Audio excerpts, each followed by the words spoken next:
చంద్రగిరి నియోజకవర్గంలో భారీగా voter EPIC cards గల్లంతయ్యాయని తెలుగుదేశం పార్టీ ఎమ్మెల్యే అభ్యర్థి పులివర్తి నాని సతీమణి పులివర్తి సుధారెడ్డి ఆరోపించారు.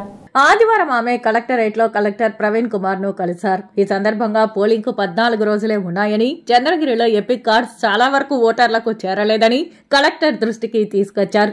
అడ్రస్ దొరక్కపోవడంతో పోస్టల్ డిపార్ట్మెంట్ సిబ్బంది బిఎల్ఓలకు అందజేసినట్లు తెలిసిందన్నారు. మరి ఆ ఎపిక్ కార్డ్స్ బిఎల్ఓల దగ్గర ఉన్నాయా, ఎంఆర్ఓల దగ్గర ఉన్నాయా, లేక ఎమ్మెల్యే ఇంట్లో ఉన్నాయా తెలపాలని కలెక్టర్ ను కోరినట్లు తెలిపారు.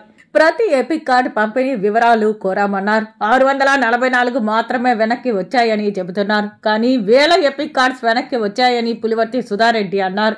సానుకూలంగా స్పందించిన కలెక్టర్ 2 రోజుల్లో వివరాలు ఇస్తామని చెప్పారని అన్నారు. దొంగ ఓట్లపై పోరాటాలు చేయగా ప్రస్తుతం ఎమ్మెల్యే ఓటమి భయంతో కొత్త అడ్డదారులు వెతుక్కుంటూ ఉన్నారని ఆరోపించారు. ఎన్నికలు ప్రశాంతంగా జరిగేలా చర్యలు తీసుకోవాలని, సమస్యాత్మక కేంద్రాలలో బందోబస్తు పెంచాలని కోరినట్లు తెలిపారు. దొంగ ఓట్లు, కంప్లైంట్స్ అన్నీ కూడా చంద్రగిరికి.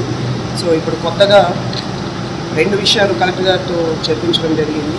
ఒకటి, మొన్న జరిగిన ఇన్సిడెంట్, 2 తప్పు చేసి ఒకరిపైన కేసు పెట్టారు. ఇది అధికారులు ఇలాగే ఉంటే రేపు ఎలక్షన్ కూడా ఇబ్బంది అవుతుంది. సో దీన్ని కలెక్టర్ దృష్టికి, అబ్జర్వర్ దృష్టికి, సిఓ గారి దృష్టికి ఆల్రెడీ తీసుకెళ్ళాం. సో ఒక కెమెరా ఉంటే ముందర అన్ని రికార్డ్ అవుతాయి. వాళ్ళకి 100 మీటర్లు ఉంటాయి, మనకు 100 మీటర్లు ఉంటాయి. కేసు 2 పైన పెట్టాలి.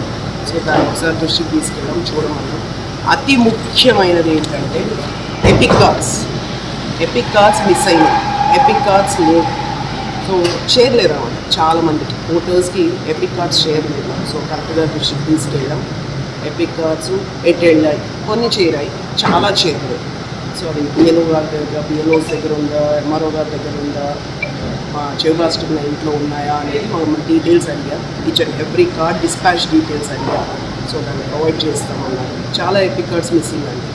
సో దొంగ ఓట్లు అంటూనే ఉన్నాం, మనం పోరాటం చేస్తూనే ఉన్నాం.